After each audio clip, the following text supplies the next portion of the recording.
Nós somos justos pela fé, nós vivemos pela fé, pela graça, não por obras que nós fazemos. Nós não merecemos absolutamente nada e não podemos fazer nada para ganhar qualquer favor de Deus, mas Deus graciosamente nos salva mediante a fé em Jesus Cristo. O justo, ele vive pela fé, ele não vive pelo medo, ele não vive pela ansiedade, ele não vive pela dúvida, ele não vive pela incerteza, mas a sua vida é uma vida de confiança na palavra de Deus. Queridos irmãos, quero saudar a todos com a paz do Senhor Jesus nessa manhã e convidá-los a abrir a Escritura Sagrada no livro do profeta Abacuque. Eu desejo falar nessa manhã, mercê de Deus, a respeito da crise da fé e como superar. Eu peço que você deixe sua Bíblia aberta, porque nós iremos fazer a leitura do livro à medida que a exposição prossegue. Queria convidá-los a orar também, nesse instante, pedindo que Deus nos conceda graça e misericórdia na compreensão da sua palavra.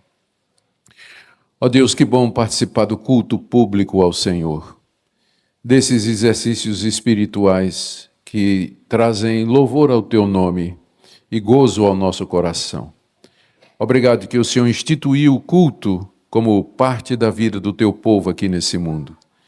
E obrigado, Senhor, pelo privilégio ainda no Brasil de podermos nos reunir livremente, enquanto que em alguns países nossos irmãos sofrem com as restrições.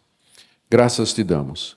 E agora pedimos que o Senhor nos abençoe na compreensão da Tua palavra, dá-me graça na exposição da mesma, para que nós aprendamos mais a respeito do relacionamento contigo e possamos te adorar da maneira mais correta.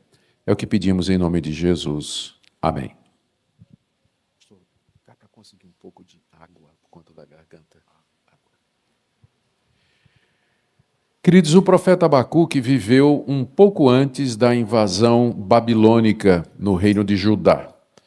Ele era um levita, ao que tudo indica. Obrigado, pastor. Ele era um levita, ao que tudo indica, servia a Deus no templo de Jerusalém e ele estava muito aflito com a situação do povo. O povo havia se desviado de Deus, havia cometido idolatria, e entre o próprio povo havia opressão, havia desprezo pelos necessitados, a corrupção dos juízes, a situação moral e espiritual do reino de Judá era muito ruim. E, como sempre, Deus levanta profetas durante épocas assim, quando o sacerdote já falhou, o rei falhou, os juízes se corromperam. O profeta é o homem da hora que Deus levanta no momento de crise de necessidade. Abacuque, olhando toda aquela situação e vendo a Babilônia se erguer no cenário mundial como uma potência dominadora e vindo na direção de Judá, ele começa a clamar a Deus. Ele pede que Deus resolva a situação, que Deus não permita tamanho castigo, que Deus atue no meio do seu povo, mas Deus não responde. E se tem uma coisa que deixa o crente aflito, é o silêncio de Deus. Quando o tempo passa e parece que nossas orações não são atendidas, parece que Deus não liga, e aí a aflição aumenta. E então ele ora a Deus, ele clama a Deus, pede que Deus resolva aquela situação. Ele está em crise, ele pergunta então, se o senhor não vai fazer nada, por que é que o senhor deixou que eu visse tudo isso?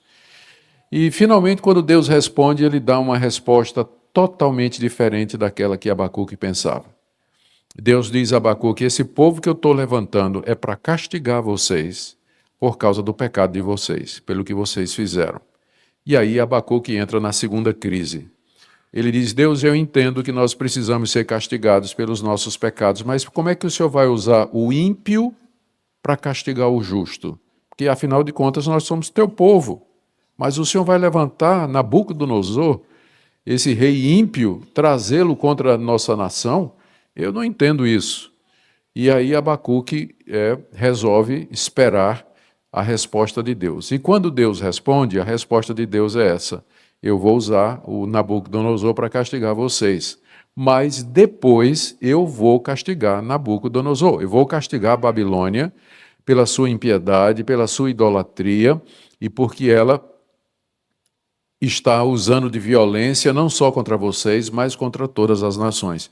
E de fato, durante aquele período, a Babilônia se levantou do cenário mundial do Antigo Oriente como poder dominante, tinha um exército numeroso, cruel, conhecido pela maldade contra os inimigos e que dominou toda aquela região da Mesopotâmia, descendo inclusive, passando pela Palestina, na época era Canaã, chegando até o Egito. Foi um dos grandes impérios mundiais. E Deus disse: eu vou castigar a Babilônia por conta daquilo que ela está fazendo. Eu estou usando a Babilônia como meu instrumento, mas depois eu vou castigá-lo pelos seus próprios pecados. E aí então Abacuque descansa o seu coração, ele entende que ele tem que esperar pela fé o dia da derrota dos seus inimigos e do triunfo do povo de Deus. E ele termina o seu livro com aquela parte que todo mundo conhece e pelo qual o livro de Abacuque é conhecido: ainda que a figueira não floresça, ainda que falte tudo no campo, eu esperarei no Senhor. Então, o livro narra a história da crise do profeta, como ele começa questionando, sem entender, angustiado, e Deus graciosamente vai respondendo até que no final você tem um Abacuque que descansa em Deus e espera nas promessas de Deus. Meu alvo, então, é expor bem brevemente, resumidamente, o conteúdo do livro para trazer conforto, orientação para nós que passamos exatamente pela mesma coisa. Problemas nos acontecem, dificuldades nos vêm, doença, finanças, problema com família, problema com filho, problema no trabalho, problema no cenário político nacional, nós ficamos angustiados, Deus parece silencioso e finalmente Ele nos chama a confiar nele e a esperar nele e a viver pela fé, sabendo que Deus está no controle de todas as coisas. Amém? Nós vamos então para a exposição do livro. Vamos começar com a primeira oração de Abacuque, que está aí no capítulo 1, do verso 1 até o verso 4. Sentença revelada ao profeta Abacuque. Até quando, Senhor, clamarei eu e tu não me escutarás? Gritar-te-ei violência e não salvarás? Porque me mostras a iniquidade e me fazes ver a opressão? Pois a destruição e a violência estão diante de mim, há contendas e o litígio se suscita. Por essa causa a lei se afrouxa e a justiça nunca se manifesta, porque o perverso cerca o justo e a justiça é torcida. Aqui nessa primeira oração, nós temos o que é o livro de Abacuque, o verso 1, que é uma sentença que Deus revelou para ele, ou seja, Deus havia pronunciado o julgamento da Babilônia e está revelando a Abacuque o que ele vai fazer, que Abacuque só vai entender a partir do capítulo 2 do livro. E aí a oração dele, ele no verso 2, até quando, Senhor, clamarei eu e tu não me escutarás, mostra que Abacuque vinha orando a Deus, mas já fazia um tempo e Deus não tinha respondido. E ele está questionando Deus. Por que o Senhor não me escuta? O Senhor não prometeu que escutaria as orações? O Senhor não convida que seu povo ore? Mas então por que eu oro e o Senhor não responde? Por que o Senhor está em silêncio? Até quando o Senhor vai me deixar sem resposta? Até quando eu vou gritar ao Senhor, olha a violência que há no meio do teu povo, e o Senhor não vai fazer nada? Por que o Senhor parece ficar parado no meio da crise, quando a situação está pior? A gente clama, ora e parece que o Senhor não faz nada. Então, verso 3, por que você me mostra essas coisas? Por que o Senhor me levantou como profeta? Por que eu estou vendo a iniquidade, a opressão, a destruição, a violência, a contenda e o litígio no meio do meu povo? Ele está descrevendo a situação moral do povo judeu, do Reino do Sul, Reino de Judá, durante o seu período. Como eu disse, já era um período de muita corrupção e de muita impiedade no meio do povo. Ele pergunta, por que o Senhor me deixa ver essas coisas? Eu vejo essas coisas, eu clamo ao Senhor e o Senhor não me ouve. Então, qual o propósito de tudo isso? Por isso, verso 4, porque o Senhor não ouve, porque o Senhor não faz nada, a lei se afrouxa, a justiça nunca se manifesta, porque o perverso cerca o justo e a justiça é correta. Eu estou orando, o Senhor não está respondendo. E a sua inércia, Deus, a sua falta de ação faz com que as coisas fiquem piores, porque é o Senhor que pode resolver. O Senhor tem toda a autoridade, o Senhor pode mudar os corações, o Senhor pode trazer um avivamento espiritual no reino de Judá, mudar a condição desse povo, mas eu clamo, o Senhor não ouve e o resultado é que a situação vai ficando pior. Quem já não passou por isso? Situação de crise, de dificuldade, de angústia, e você clama, você pede a Deus e Deus está silencioso. Os céus parecem de ferro, você não ouve nenhum som lá de cima, né? Parece que você está falando para o vazio, não há ninguém do outro lado da linha. E a gente, às vezes, entra em crise, como o profeta Abacuque aqui, está desesperado. Ele não deixou de crer em Deus, ele apenas não entende os caminhos de Deus. Ele não pode compreender como é que Deus, em determinadas situações, quando a presença dele resolveria, Deus se mantém mudo. Ele não compreende isso. Finalmente, Deus responde. E a resposta de Deus não é exatamente o que Abacuque esperava. Verso 5 em diante. Vede entre as... Aqui já é Deus falando. Vede entre as nações, olhai, maravilhai-vos e desvanecei, porque realizo em vossos dias obra tal que vós não crereis quando vos for contada. Pois eis que suscita os caldeus, nação amarga e impetuosa, que marcham pela largura da terra, para apoderar-se de moradas que não são suas. Eles são pavorosos e terríveis, e criam eles mesmos o seu direito e a sua dignidade. Os seus cavalos são mais ligeiros do que os leopardos, mais ferozes do que os lobos ao anoitecer, são os seus cavaleiros, que se espalham por toda parte. Sim, os seus cavaleiros chegam de longe, voam como águia que se precipita a devorar. Eles todos vêm para fazer violência, seu rosto suspira por seguir avante, eles reúnem os cativos como areia, eles escarnecem dos reis, os príncipes são objetos do seu riso, riem-se de todas as fortalezas, porque amontoando terra as tomam. Então passam como passa o vento e seguem, fazem-se culpados estes cujo poder é o seu Deus. Aqui está a resposta de Deus à oração de Abacuque. Primeiro, Deus diz ao profeta que o que ele vai fazer em resposta às orações, ou dando resposta à oração de Abacuque, o que ele vai fazer é uma coisa inaudita, é uma coisa inesperada e que vai surpreender todas as nações daquela época, a ponto de que, quando contarem, ninguém acreditaria. Ou seja, que Deus levantou uma nação com poderio mundial para castigar o seu próprio povo. Isso é uma coisa que não entra muito na nossa cabeça, não é? Nós somos o povo de Deus, nós somos o povo com quem Deus tem uma aliança, e de repente Deus levanta os ímpios para punir o seu próprio povo.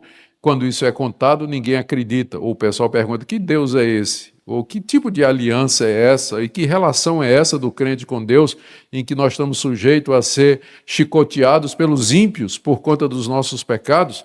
Deus já vai avisando, o que eu vou fazer vai ser um negócio que, quando contar, o pessoal não vai acreditar.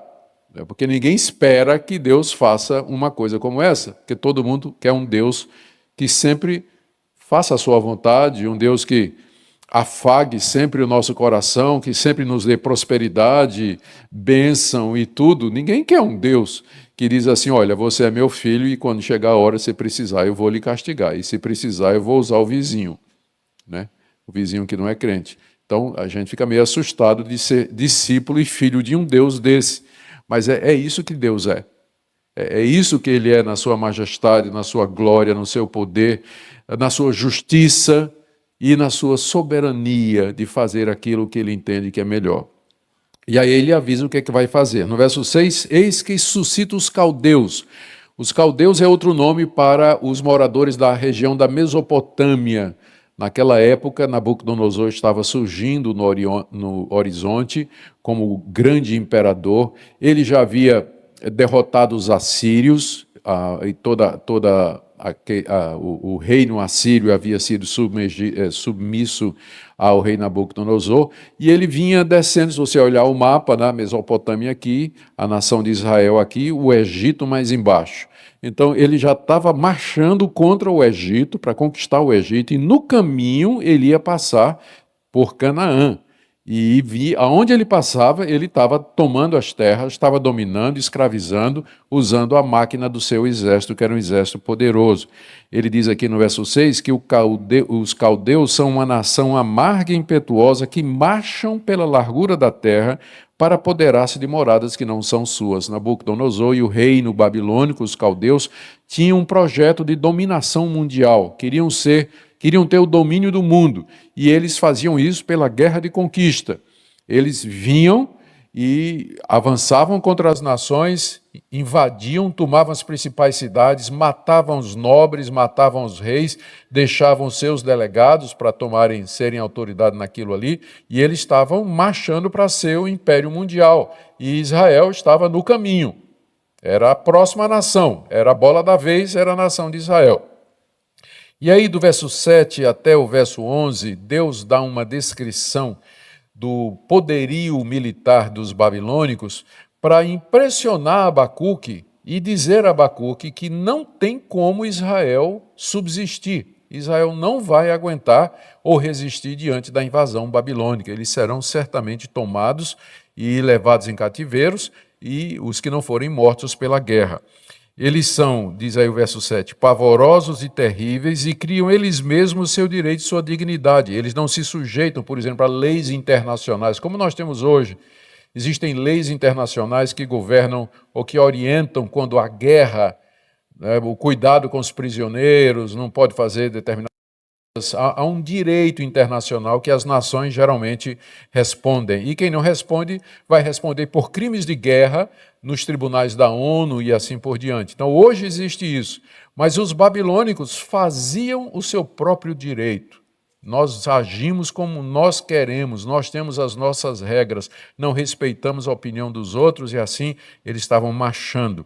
A descrição do exército babilônico é tremenda aqui no verso 8. Fala que os cavalos são como leopardos, como lobos, como águia. Diz no verso 9, todos eles vêm fazer violência.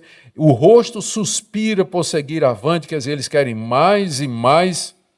Reúne os cativos como areia, escarnecem dos reis que eles dominam, fala aí do verso 10, que nada pode resistir para eles, e eles vêm, verso 11, como o vento. E olha, o final do verso 11, eles se fazem culpados.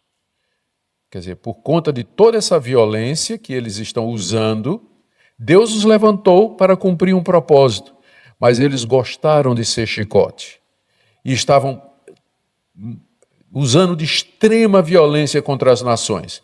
Eu, quando era adolescente, ganhei do meu pai uma coleção chamada Tesouro da Juventude. Eu não sei quem lembra desse livro, dessa época. Vocês não eram nem nascidos quando, naturalmente, isso foi publicado, não é? A não ser algumas cabecinhas brancas que eu estou vendo aqui. E nesse livro contava a história dos povos antigos e tinha um capítulo sobre os caldeus, sobre os babilônicos e o Império Babilônico na Antiguidade. E eu me lembro de uma gravura de um soldado caldeu babilônico com o pé no pescoço do soldado que ele tinha vencido e ele arrancando com a mão a língua, né? Arrancando a língua do soldado vencido, para mostrar a crueldade desses soldados. A máquina militar dos babilônicos era invencível, era cruel, era focada, e por isso eles estavam dominando o mundo conhecido da época, e eles estavam marchando contra o povo de Deus. Daí o desespero de Abacuque, né? E Abacuque estava ao mesmo tempo vendo a fraqueza espiritual de Israel, que seria uma presa fácil desses soldados. Mas eles se faziam culpados, porque, final do verso 11, que o poder deles, que o Deus deles era o poder. Eles não temiam a Deus. Eles tinham deuses, muitos, mas na verdade eles adoravam o poder. É isso que eles queriam, poderio mundial. E se tornavam culpados porque somente Deus é o Senhor de todas as coisas. O projeto babilônico de dominação era uma afronta ao próprio Deus. Então, no tempo de Deus, Deus haveria de destruí-los, mas ele não disse isso ainda a Abacuque. Ele só está dizendo a Abacuque, a solução, você está pedindo, Abacuque estava orando a Deus, dizendo, Deus, olha a situação do povo. O teu povo está desse jeito e agora está vindo uma nação contra nós. Resposta de Deus: Abacuque, sou eu que estou trazendo essa nação. E ela está vindo como juízo contra vocês, e vocês não vão poder resistir. E aí vem a segunda oração de Abacuque. Ele entendeu, mas isso levantou uma outra pergunta. Verso 12. Não és tu desde a eternidade, ó Senhor, meu Deus, ó meu santo? Não morreremos. Ó Senhor, para executar juízo puseste aquele povo. Tu, ó rocha, o fundaste para servir de disciplina. Tu és tão puro de olhos que não podes ver o mal, e a opressão não podes contemplar. Por que, pois, toleras os que procedem perfidamente e te calas quando o perverso devora aquele que é mais justo do que ele? Porque fazes os homens como os peixes do mar, como os répteis que não têm quem os governe? A todos levanta o inimigo com anzol, pesca-os de arrastão e os ajunta na sua rede varredora. Por isso ele se alegra e se regozija. Por isso oferece sacrifício à sua rede e queima incenso à sua varredora, porque por elas enriqueceu a sua poção e tem gordura a sua comida. Acaso continuará por isso esvaziando a sua rede e matando sem piedade os povos? Veja, na primeira parte aqui da segunda oração de Abacuque, ele entendeu o propósito de Deus. Então, a primeira crise ele venceu, ele entendeu o que é que Deus ia fazer. Ele diz no verso 12, não és tu desde a eternidade, ó Senhor, meu Deus, ó meu santo? Não morreremos. Tu és o Deus eterno com quem temos uma aliança. Nós vamos ser invadidos, nós vamos ser conquistados, mas nós não seremos extintos, nós não morreremos, porque Tu és o Deus eterno. Tu és o nosso Deus. Nós vamos passar por essa dificuldade, mas a nação de Israel não vai ser extinta, ela não vai deixar de existir como alguns das nações que a Babilônia tomou, porque o Deus de Israel é o Deus eterno. Aí ele reconhece o que é que Deus está fazendo. Veja metade do verso 12. Ó Senhor, para executar juízo, puseste aquele povo. Esse povo aqui são os babilônicos. Deus levantou esse povo para executar juízo, para castigar as nações ímpias, inclusive o seu próprio povo. Tu, ó rocha, o fundaste para servir de disciplina. Deus levantou a Babilônia para servir de disciplina, para disciplinar Israel, o seu próprio povo, que estava afastado de Deus, do Deus que é a rocha, o Deus que é eterno. Aí ele entendeu isso. Ele entendeu que o que ia acontecer era a disciplina de Deus. Foi o caminho de Deus. Ele tinha orado, Senhor, a situação de Israel está difícil. Quem sabe ele pediu um avivamento. E a resposta de Deus é, não vou dar avivamento não, eu vou disciplinar vocês. Eu vou castigar vocês pelos pecados de vocês. Abacuque entendeu isso, mas entendeu que a rocha, o Deus eterno, era o Deus deles e que, portanto, eles não morreriam, não seriam extintos, apesar de todo o sofrimento. Mas aí isso levanta uma outra coisa na cabeça do profeta. Verso 13, ele fala que Deus é tão santo que ele não pode nem ver o mal, não é? Tu és tão puro de olhos que não podes ver o mal, a opressão não podes contemplar. Aí ele pergunta, por que o Senhor tolera os babilônicos? Por que o Senhor tolera os que procedem perfidamente e te calas quando o perverso devora aquele que é mais justo do que eles? Outra vez o problema de Abacuque é o silêncio de Deus. Por que o Senhor vai deixar a Babilônia destruir ou invadir o teu povo? Por pior que nós estejamos, nós ainda somos o teu povo. E os babilônicos, eles são ímpios, eles adoram outros deuses, são imorais, são violentos, são corruptos. Como é que o Senhor usa o ímpio para realizar os seus planos? E essa é uma pergunta que a gente às vezes faz também, não é? A gente vê o ímpio prosperando, a gente vê aqueles que não temem a Deus ganhando poder, posição, prosperidade aqui nesse mundo, são saudáveis, se divertem, multiplicam filhos, adquirem propriedades. A gente diz, mas Deus, como é que o Senhor faz um negócio desse? E às vezes Deus usa os ímpios para realizar os seus planos. Como aqui, Babilônia, quem levantou a Babilônia foi Deus. Foi Deus que levantou. Como ele hoje levanta nações, reis e poderes para realizar os seus propósitos no mundo. O problema é que a gente não entende o que é que Deus está fazendo, porque isso não está revelado. Isso faz parte da providência de Deus, que nos é oculta e misteriosa. Nós não sabemos por que determinadas coisas acontecem, por que determinadas nações são elevadas e por que outras são abatidas. Nós não entendemos. Na nossa vida diária tem acontecimentos que a gente fica sem saber o porquê. Por que isso aconteceu? É o Deus da providência que guia a história conforme o seu plano que ele não nos revelou. Ele nos revelou os pontos principais. Ele nos ama, nós temos uma aliança com Ele, Cristo é o nosso mediador, nós temos o perdão de pecados em Cristo, nós temos a vida eterna, Cristo voltará, julgará o mundo, quando então todas as coisas serão explicadas, e nós viveremos com Cristo no novo céu e nova terra, onde habita a justiça. Mas entre o agora e isso, existem muitas coisas acontecendo que a gente não sabe. E a pergunta de Abacuque é essa: por que o Senhor tolera essa nação que é muito pior do que nós, por piores que nós sejamos? Crises, questões, dúvidas, o velho problema do mal, não é? Por que Deus permite o mal? E às vezes até porque Ele usa gente má para a execução dos seus propósitos. Não, eu creio que todo crente verdadeiro já se perguntou sobre isso, não é? E às vezes a resposta é: não sabemos. Porque a Bíblia não diz. Por que o Senhor fica calado? É a dúvida de Abacuque aqui.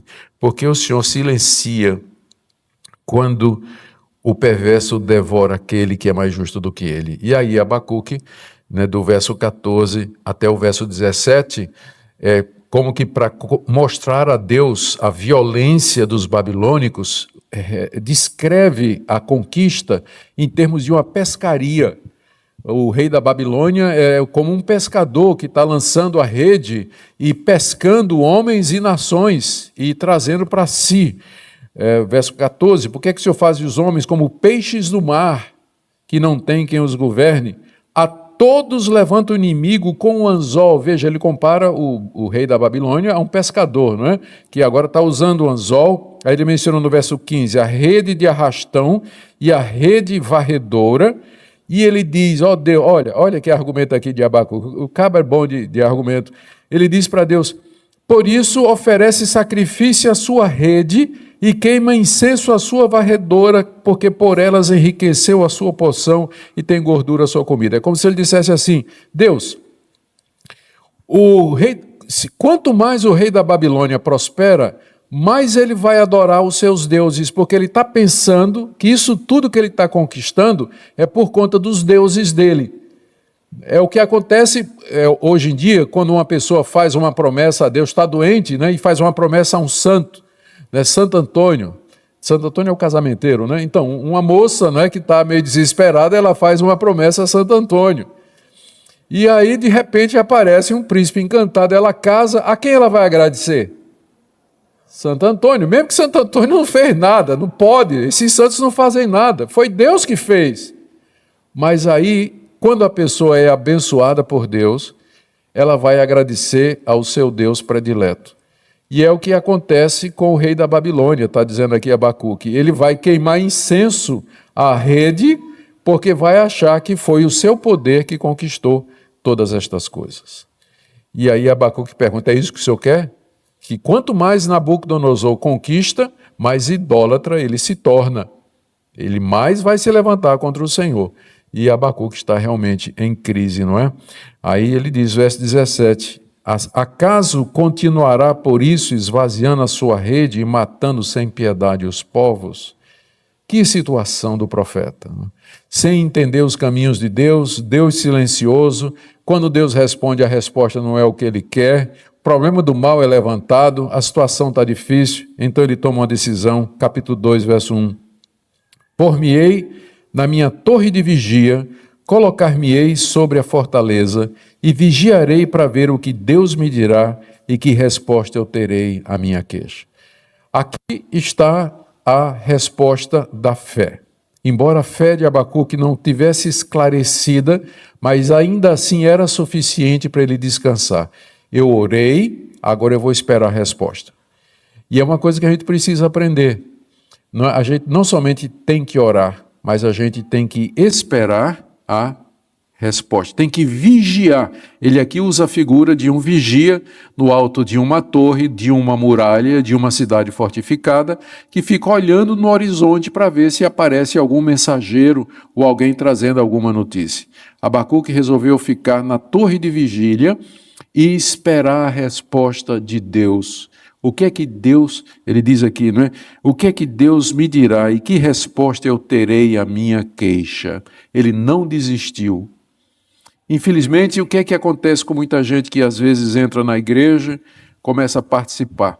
É uma ilusão, não é? Muita gente na igreja iludido, pensando que vai ter todas as respostas e que Deus é um Deus previsível e que você pode manipular a Deus. Se você fizer determinados sacrifícios, se você fizer determinadas campanhas, se você declarar para Deus, ou se você determinar alguma coisa para Deus, Deus é como algo ou alguém que você pode manipular, mas Deus aqui aparece como alguém que você não pode manipular, a quem você não pode dar ordens, um Deus que é livre e soberano, que age de acordo com sua vontade e o seu querer. Você não manda em Deus. E nem sempre você vai compreender os caminhos de Deus. E é isso que faz Deus o que Ele é. Os deuses criados pelos homens são completamente previsíveis e domináveis, controláveis.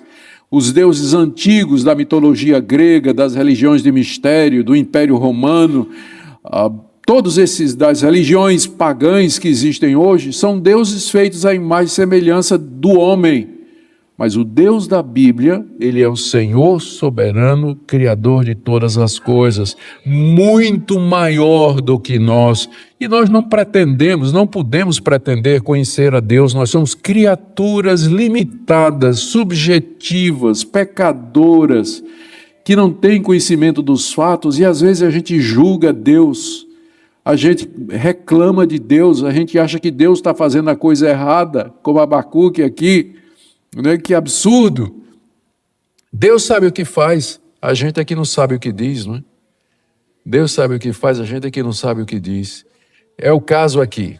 E então, vamos ver a terceira resposta de Deus. A paciência de Deus com Abacuque é impressionante, não é? Você tem aqui um profeta questionador, um profeta em dúvida, um profeta queixoso, e Deus o responde. Você já percebeu que o livro de Abacuque ele é diferente dos demais profetas, não é?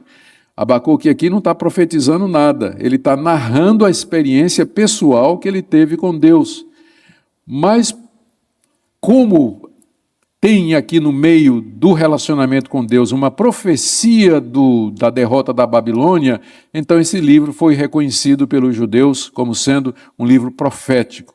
E foi incluído no cânon do Antigo Testamento, mas o tema dele gira em torno da experiência pessoal de Abacuque com Deus. Olha a terceira resposta de Deus aqui.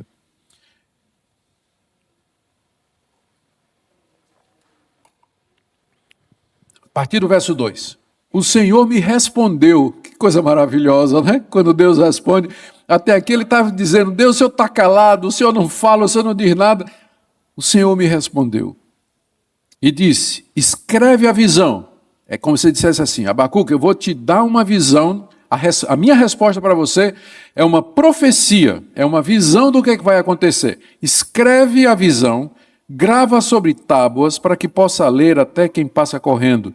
Porque a visão ainda está para cumprir-se no tempo determinado, mas se apressa para o fim e não falhará. E se tardar, espera, porque certamente virá, não tardará. Eis o soberbo, que é Nabucodonosor, sua alma não é reta nele, mas você, Abacuque, que é justo, viverá pela fé. Assim como o vinho é enganoso, tampouco permanece o arrogante, cuja gananciosa boca se escancara como sepulcro, e é como a morte, que não se farta, ele ajunta para si todas as nações e congrega todos os povos. Aqui a resposta de Deus para Abacuque é que ele vai derrubar Nabucodonosor. E essa visão que vai ser o capítulo 2, final do capítulo 2 que a gente vai ver, essa visão da destruição dos caldeus e dos babilônicos, Deus está dando a Abacuque antes que aconteça. E está dizendo para Abacuque escrever isso. para que todo mundo veja com clareza que Deus havia dito antes que acontecesse a queda da Babilônia, porque esse é o verdadeiro profeta. O verdadeiro profeta, quando ele fala a palavra de Deus se cumpre. Tem muita gente que faz profetada no meio das igrejas, se levanta dizendo coisas sobre a vida de uma pessoa, nunca acontece e ninguém faz nada com esse falso profeta, que devia ser disciplinado, porque se alguém falar em nome de Deus e estiver falando coisa do seu coração, ou sonhos e visões da sua cabeça, essa pessoa tem que ser disciplinada, porque é um falso profeta, iludindo o povo de Deus. Por isso Deus disse aqui a Abacuque, escreva. Quando teve o avivamento na África do Sul, tive a oportunidade de estar lá. O avivamento começou no final da década de 60. Natal de 66, na verdade. Eu não estava lá quando começou, mas eu visitei o local do avivamento nos anos 80. E lá, conversando com dos líderes do avivamento, quando começou, milhares de Zulus se converteram. Eles construíram um templo para 10 mil pessoas, para vocês terem uma ideia. A quantidade de gente, de sul-africanos que se converteram lá. E conversões maravilhosas. Aí eu conversando com Erlo Steigen, que era o pastor da igreja luterana da Alemanha, que tinha sido um instrumento de Deus para começar o avivamento, ele falando sobre...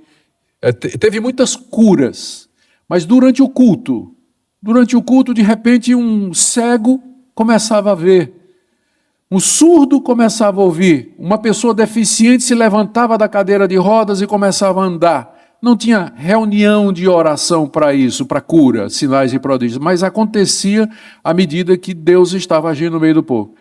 Aí eu perguntei sobre isso e tudo, e eu perguntei sobre essa questão de profecias e tudo mais. Ele disse, olha, no começo apareceram uns profetas aqui. Aí os Zulus, que é um povo muito prático, eles disseram o seguinte, qual é a profecia? Não, assim diz o Senhor, isso, então vamos escrever. Se não acontecer, você é falso profeta, vai ser expulso da igreja e da tribo. Segundo Erlo Steigen, nunca mais apareceu profeta lá. Nunca mais. Deus diz a Abacuque, escreve a visão. Escreva, e escreva em tábuas, para que possa ler até quem passa correndo, em letra grande, para que até um mensageiro que passa correndo possa ler.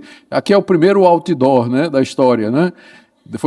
Deixa bem visível a profecia. Porque, verso 3, a visão ainda está para cumprir-se no tempo determinado. Deus tem o momento certo, Abacuque, no tempo dele. Você está querendo que Deus haja logo, mas Deus, no tempo determinado dele, vai fazer o que tem que ser feito. Vai cumprir-se no tempo determinado, mas se apressa para o fim e não vai falhar. A palavra de Deus não falha. O que Deus vai dizer a Abacuque certamente vai se cumprir. Se tardar, não vai falhar, mas pode demorar. Mas se demorar, espera-o, porque certamente virá, não tardará. Que princípio maravilhoso para nós. Nós queremos tudo para ontem, não é? De Deus. Logo, nós queremos logo uma resposta de Deus. Mas Deus responde, eu tenho tempo determinado para resolver. E se eu demorar, o que você tem que fazer não é desistir, não é parar de orar, não é desanimar, mas esperar em fé, aguardar a minha palavra e o cumprimento dela. E aí ele diz no verso 4, eis o soberbo, Nabucodonosor, a sua alma não é reta nele. Esse era o problema, não é? A alma dele não era reta, seu coração era ímpio, voltado para o mal. Mas, em contraste com Nabucodonosor, o justo, o meu povo, viverá pela fé. O que é viver pela fé? É viver em confiança nas promessas de Deus, ainda que você não entenda como Deus vai cumpri-las e como Deus age. Viver pela fé é viver na confiança de que Deus vai cumprir a sua palavra. Essa passagem aqui do livro de Abacuque é citada 3 vezes no Novo Testamento, para se referir à nossa salvação em Cristo Jesus. Paulo cita em Romanos 1,17, quando ele diz, não me envergonhe do Evangelho, porque é o poder de Deus para a salvação de todo aquele que crê, porque no Evangelho se revela a justiça de Deus Como está escrito, o justo viverá pela fé. Ele cita também em Gálatas capítulo 3, verso 11, o justo viverá pela fé, e o autor da carta aos Hebreus cita no capítulo 10, verso 38, o justo viverá pela fé. Então, esse é o princípio que já existia no Antigo Testamento e que faz parte da realidade do Novo Testamento também. Nós somos justos pela fé, nós vivemos pela fé, pela graça, não por obras que nós fazemos. Nós não merecemos absolutamente nada e não podemos fazer nada para ganhar qualquer favor de Deus, mas Deus graciosamente nos salva mediante a fé em Jesus Cristo. O justo, ele vive pela fé. Ele não vive pelo medo, ele não vive pela ansiedade, ele não vive pela dúvida, ele não vive pela incerteza, mas a sua vida é uma vida de confiança na palavra de Deus. E aí então, o que é que Deus vai fazer? Assim como o vinho é arrogante, aqui no verso 5 ele compara Nabucodonosor com o efeito do vinho, né? O pessoal que toma vinho fica alto, se embriaga, no dia seguinte está de ressaca, né? Passa o efeito. Nabucodonosor vai passar como o vinho passa também. A boca dele é como o sepulcro, é como a morte que não se cansa, nunca para de ter gente chegando no cemitério. Assim é Nabucodonosor, ele quer mais e mais e mais. Mas olha o que é que vai acontecer. E aí vem a visão do verso 6 até o verso 20, que eu vou tocar muito rapidamente, não é? Porque é muita coisa aqui. Deus pronuncia 5 ais sobre os caldeus. É como um canto fúnebre sobre Nabucodonosor. Não levantarão, verso 6, não levantarão, pois, todos esses contra ele um provérbio, um dito zombador. Aqui é o rei da Babilônia. Deus diz que vai se levantar contra ele um provérbio e um dito zombador. Quer dizer, as pessoas vão rir e vão escarnecer dele, dizendo, não era você o grande dominador do mundo? Por que agora você está derrotado? Por que agora você está destruído? Por que Babilônia perdeu o seu poder? E aí ele vai experimentar o escândalo, o escárnio e a zombaria dos povos que ele conquistou. Isso vai acontecer. No momento não era isso que parecia. O Império Babilônico estava se levantando com todo o poder. Mas Deus diz a Abacuque, escreve o que eu estou dizendo, eles vão cair. Eu vou derrubá-los, por conta da sua maldade e da sua violência. E aí vem na forma de ai. Né? Ai. A gente sabe, a gente não usa muito isso aqui, não é? Mas é uma expressão bíblica muito conhecida no Antigo Oriente. Ai daquele que desobedece a Deus. Quer dizer, puxa vida, como vai ser castigado? Estou com pena até dessa pessoa. Ai dela, porque ela vai sofrer por conta daquilo que ela fez. Deus levanta 5 ais contra os caldeus. O primeiro está aí do verso 6 até o verso 8. Ai daquele que acumula o que não é seu, até quando? E daquele que a si mesmo se carrega de penhores. Não se levantarão de repente os teus credores e não despertarão os que te hão de abalar? Tu lhes servirás de despojo.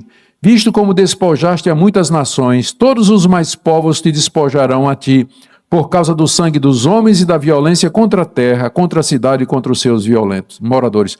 Ai de vocês, babilônicos, porque vocês despojaram muitos povos, mas esses povos vão despojar vocês. Segundo ai do verso 9.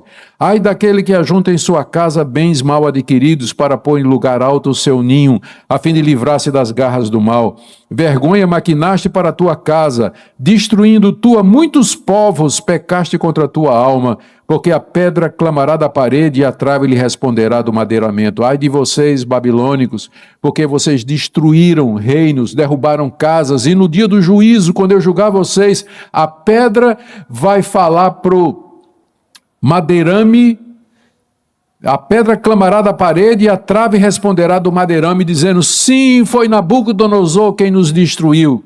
As ruínas das casas destruídas serão testemunha contra os babilônicos no dia que eu executar o juízo. Terceiro ai, verso 12. Ai daquele que edifica a cidade com sangue e fundamenta com iniquidade. Não vem do Senhor dos Exércitos que as nações labutem para o fogo e os povos se fatiguem em vão? Pois a terra se encherá do conhecimento da glória do Senhor, como as águas cobrem o mar. Mais um ai aqui, esse ai contra o fato de que o Império Babilônico foi fundamentado em sangue. Verso 12, ai daquele que edifica a cidade com sangue. Foi isso que eles fizeram, mataram milhares de pessoas para construir o seu império. Mas Deus vai frustrar o propósito deles, verso 13. Não vem do Senhor dos Exércitos que as nações labutem para o fogo e os povos se fatiguem em vão. Eles vão lutar para ter um império mundial, mas isso vai ser em vão porque o Senhor dos Exércitos vai frustrar o seu propósito. Porque qual é o único império mundial? Qual é o único que tem domínio sobre todo? Verso 14, a terra se encherá do conhecimento da glória do Senhor, como as águas cobrem o mar. É isso que vai dominar o mundo um dia, o conhecimento do Senhor. Assim como as águas cobrem o mar, um dia todo joelho se dobrará e toda língua confessará que Jesus Cristo é Senhor para a glória de Deus Pai. Um dia virão povos de todas as tribos, línguas e nações e comparecerão diante de Deus e diante do Cordeiro e cantarão aquele hino ao Cordeiro que nós temos no livro de Apocalipse. Um dia, então, Deus reinará supremo sobre toda a terra, sobre todas as nações. Esse é o único projeto de dominação mundial que vai permanecer e prevalecer. O reino do nosso Senhor Jesus Cristo. Um dia isso vai acontecer. Aqui é uma profecia a respeito do reino de Cristo e do domínio e da vitória final de Deus sobre todas as coisas. O quarto ai, verso 15, ai daquele que dá de beber ao seu companheiro, misturando a bebida ao seu furor, que o embebeda para lhe contemplar as vergonhas. Serás farto de opróbrio em vez de honra, bebe tu também, exibe a tua incircuncisão, chegará a tua vez de tomares o cálice da mão direita do Senhor, e ignomínia cairá sobre a tua glória, porque a violência contra o Líbano te cobrirá, e a destruição que fizeste dos animais ferozes te assombrará, por causa do sangue dos homens e da violência contra a terra, contra a cidade e contra todos os seus moradores. Ai dos caldeus, porque são bêbados,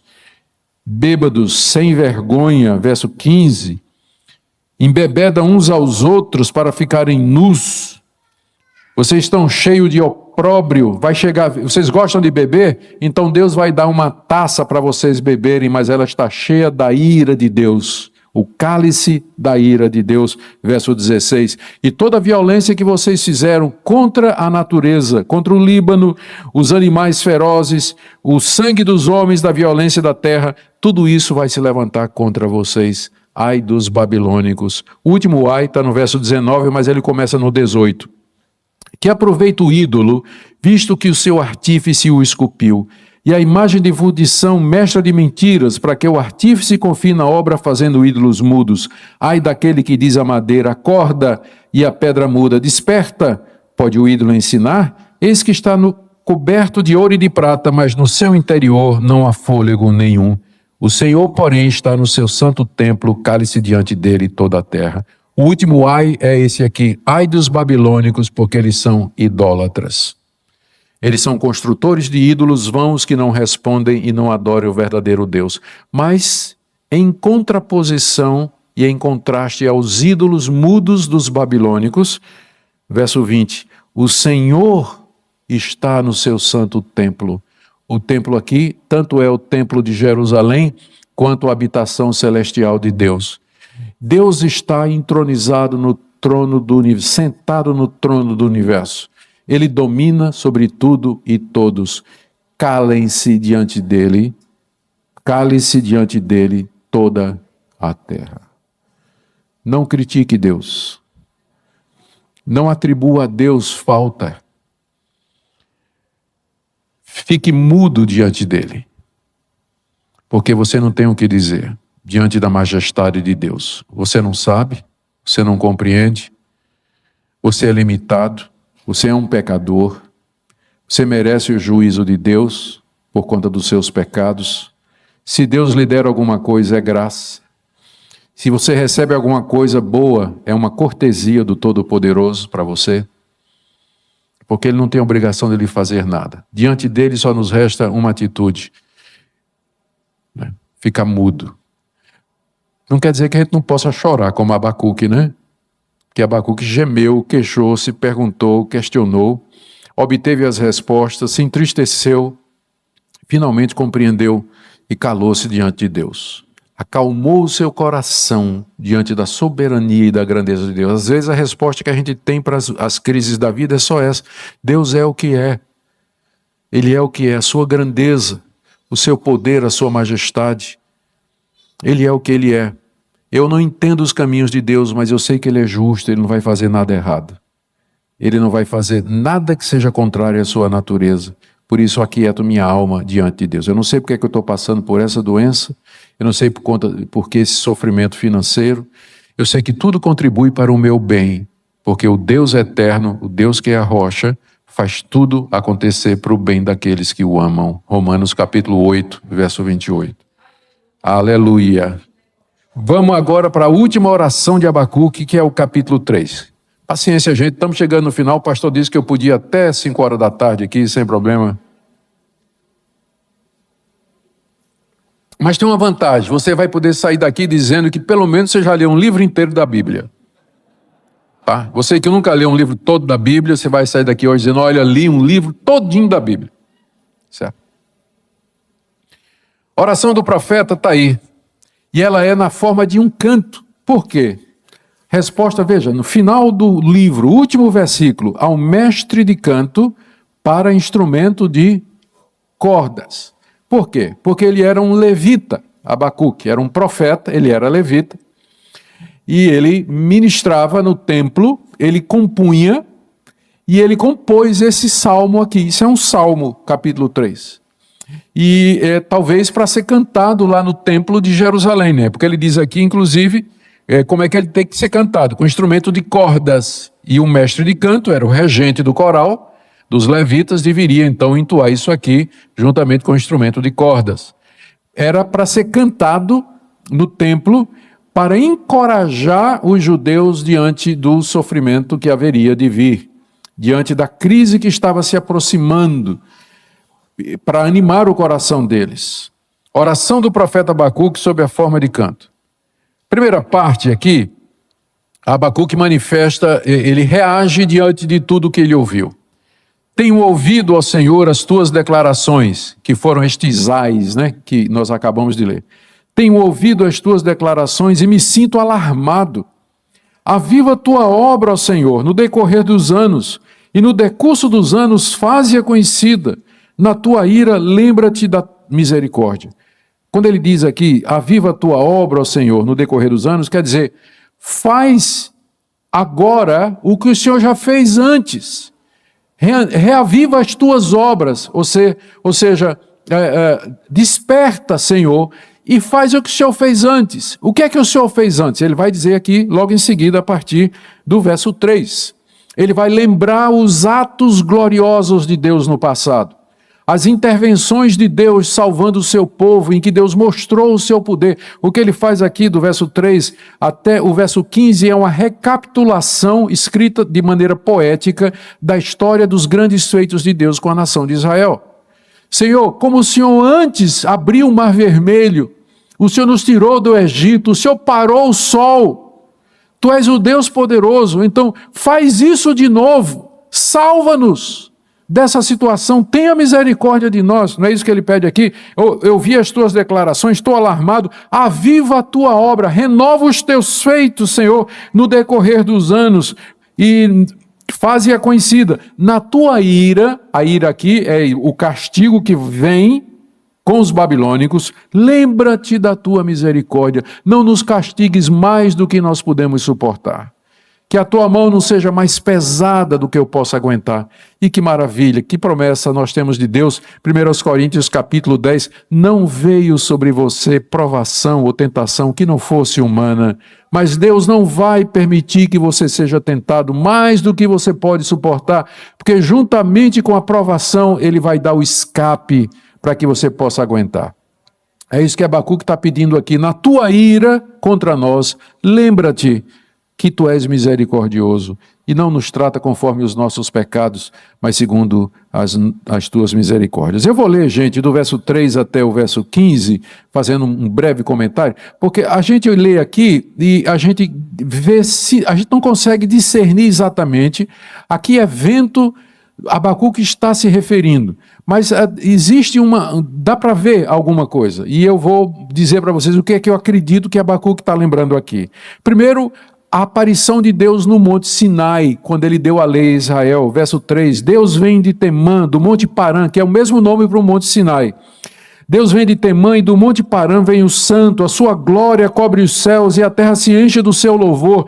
O seu resplendor é como a luz, raios brilham da sua mão e ali está velado o seu poder. Lembra lá quando Deus desceu sobre o Monte Sinai em glória, o monte tremia, tinha raios, relâmpagos, trovões, um grande som de trombeta, a glória de Deus se manifestou. É isso aqui que Abacuque está se referindo. Tu és o Deus glorioso. Foi ali no Monte Sinai que Deus fez uma aliança com Israel e deu a lei.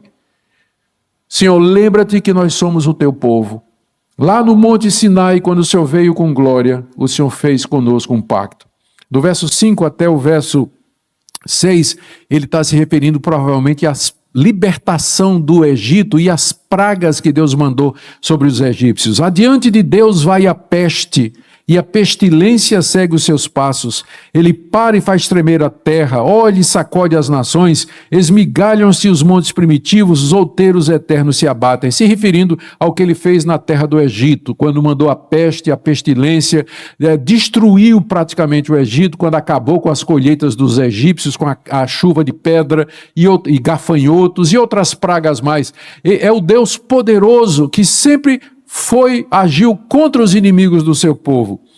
Do verso 7 até o verso 9, é uma referência às nações que estavam do outro lado do Mar Vermelho e que foram conquistadas por Deus. Os caminhos de Deus são eternos. Estou lendo aqui o final do verso 6. Entrando no verso 7. Os caminhos de Deus são eternos. Vejo as tendas de Cusã em aflição e os acampamentos da terra de Midian tremem. Isso aqui é uma referência aos deuses de antes, aos reinos que estavam antes da travessia do rio Jordão para a conquista da terra. Acaso é contra os rios, Senhor, que estás irado? É contra os ribeiros a tua ira? Ou contra o mar o teu furor, já que andas montado nos teus cavalos, nos teus carros de vitória? Uma referência ao fato de que Deus abriu o Mar Vermelho, Deus abriu o rio Jordão, é o Deus que tem domínio sobre a natureza, mas Deus não está irado contra os rios nem contra o mar, mas contra os povos que desobedecem à sua vontade. Do verso 9 até o 10, uma referência ao Monte Sinai outra vez. Tiras a descoberto o teu arco, farta está a tua aljava de flechas, tu fendes a terra com rios, os montes te veem e se contorcem, passam torrentes de água, as profundezas do mar fazem ouvir a sua voz, levantam bem alto as suas mãos. No verso 11 não tem dúvida, é o episódio de Josué. O sol e a lua param nas suas moradas, ao resplandecer a luz das tuas flechas sibilantes, ao fulgor do relâmpago da tua lança. Tudo aqui está em linguagem poética, não é? Ele está lembrando, lembra que ele está compondo, é um salmo. Então ele está usando de liberdade poética aqui. E descrevendo os atos poderosos de Deus. A travessia do Mar Vermelho, a travessia do Rio Jordão, a conquista dos reinos que ficavam a leste, a oeste do Rio Jordão, a descida de Deus no Monte Sinai, o poder dele sobre as águas, sobre a natureza. Esse é o método de Abacuque fortalecer a sua fé. É lembrar o que Deus já fez, mas não é a mesma coisa aqui, hoje. O que é que você faz quando você às vezes está aflito, está angustiado? Uma das melhores coisas de você sair da sua angústia, da sua aflição, é você olhar para trás e dizer, mas puxa vida, Deus já me abençoou tanto, Deus já me guiou. E eu não sei se vocês têm no hinário de vocês, eu creio que tem, que é bastante parecido, um hino que diz, quantas bênçãos, conta quantas são, dize-as e verás com surpresa o quanto Deus já fez. A angústia e a ansiedade, ela nos prende no presente. Ela não nos deixa olhar para o passado e ver as bênçãos de Deus e nem olhar para o futuro, para as promessas de Deus. A ansiedade prende a gente no presente. Abacuque está se livrando disso, olhando para o passado. O que é que Deus fez? Ele é o Deus Todo-Poderoso. Olha aqui, a conquista de Canaã, no verso 12, na tua indignação marchas pela terra, na tua ira calcas aos pés as nações, tu sais para salvamento do teu povo, para salvar o teu ungido, tu feres o telhado da casa do perverso, lhe descobres de todo o fundamento, traspassas a cabeça dos guerreiros do inimigo com suas próprias lanças, os quais como tempestade avançam para me destruir. Regozijam-se como se estivessem para devorar os pobres às ocultas, marchas com os teus cavalos pelo mar e pela massa de grandes águas. É uma descrição da conquista de Canaã que foi feita alguns anos, séculos antes da sua época. O que é que Abacuque está fazendo aqui? Ele está relembrando quem é Deus. Ele está relembrando quem Deus fez. E essa é a melhor maneira de sair da crise da fé. É lembrar o que Deus é. E onde é que estão os atos de Deus? Eu não vi nenhum desses, mas eu sei deles pela Bíblia. É por isso que nós sabemos que a fé se baseia na palavra de Deus. Abacuque aqui está consultando a Bíblia dele, está lendo a Bíblia dele, lembrando o que é que Deus fez. Muito crente entra em crise, angústia e depressão porque esquece de ler aqui quem Deus é, o que Ele fez e o que é que Ele promete fazer. A leitura diária da palavra de Deus, meditação, descansar sua alma na grandeza de Deus revelada aqui na Escritura. Quando Abacuque termina de ler a Bíblia dele, de compor esse salmo, olha o que ele diz, verso 16. Ouvi a voz de Deus, ouvi isso, li isso sobre Deus e o meu íntimo se comoveu. Esse é o efeito quando a gente relembra quem é Deus e vê os seus feitos poderosos. A sua voz, a voz de Deus, tremeram os meus lábios.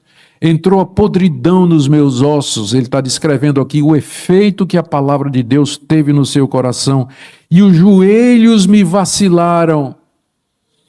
A gente às vezes dá muita importância à emoção, não é? Aos sentimentos e às reações físicas durante o culto. Eu sei de igrejas onde a presença do Espírito Santo é identificada quando as pessoas caem, quando as pessoas tremem, quando as pessoas fazem algum outro tipo de manifestação física. Eu não tenho problema com isso. Você está vendo aqui o profeta Abacuque, ele está dizendo, né? Meus lábios tremeram, meu íntimo se comoveu, meu joelho vacilou. Talvez ele caiu de joelhos.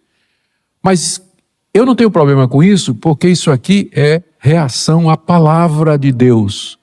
Eu não teria nenhum problema se eu pregasse um sermão, como aconteceu com Jonathan Edwards, e que o povo, diante da palavra de Deus, tivesse efeitos físicos. Jonathan Edwards, conhecido pregador puritano de 2 séculos atrás, pregou um sermão intitulado Pecadores nas mãos de um Deus irado, para saber que ele não era manipulador, ele era alto, careca, míope, e ele lia o sermão. Numa mão tinha a vela, que não tinha luz elétrica naquele tempo, e com a outra ele manipulava o manuscrito.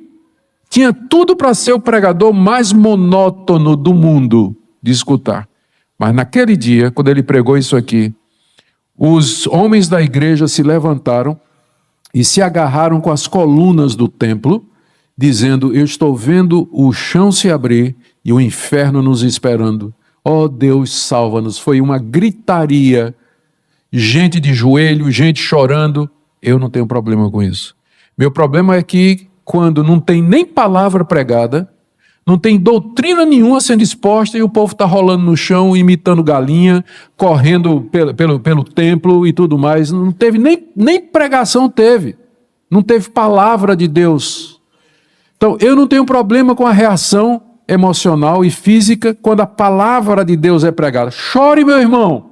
Se quiser ficar de joelho, fique de joelho. Se quiser clamar a Deus, clame, porque você viu a grandeza de Deus, a majestade de Deus, você viu o poder de Deus, a graça do Senhor Jesus. Então adore, sirva, se ajoelhe se quiser. Eu não tenho problema com isso, quando é resultado da palavra de Deus, que é o que aconteceu aqui com Abacuque. Ele ouviu e se tremeu todinho, não é?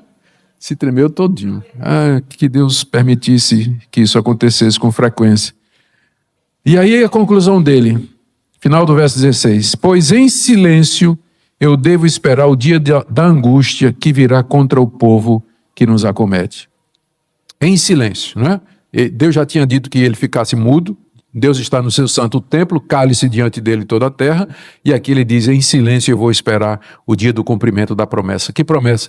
Deus vai trazer uma grande angústia contra os babilônicos. Deus vai derrubar a Babilônia, e até aquele dia, espere em silêncio, em paz. E aí, gente, olha o final de Abacuque, que todo mundo gosta, né? Aí ele diz, agora ele está em fé, ó.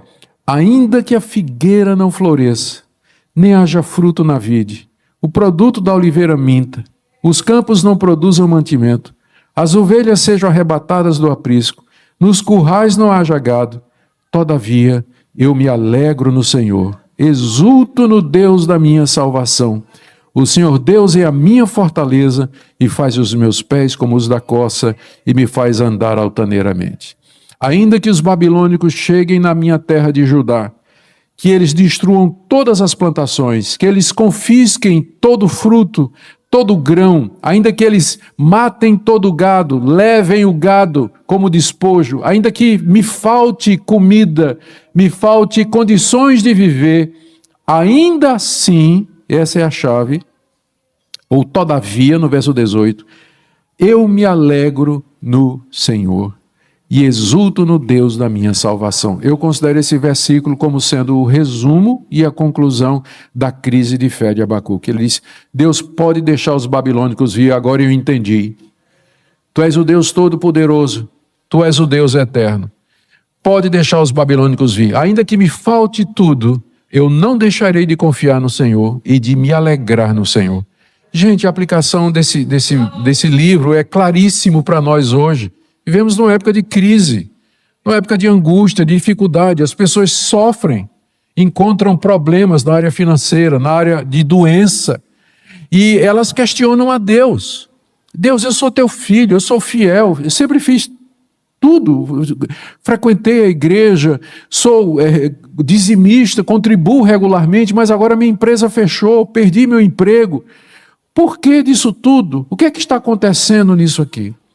E a resposta é essa, ainda que me falte saúde, emprego, dinheiro, recursos, paz e tranquilidade com minha família, ainda que tudo me falte, contudo, Deus sempre será a minha alegria, Ele será o meu refúgio, porque o justo viverá pela fé. Amém, igreja? Deus console o coração de vocês e enche de alegria no meio das provações e das tribulações que vocês passam. Amém.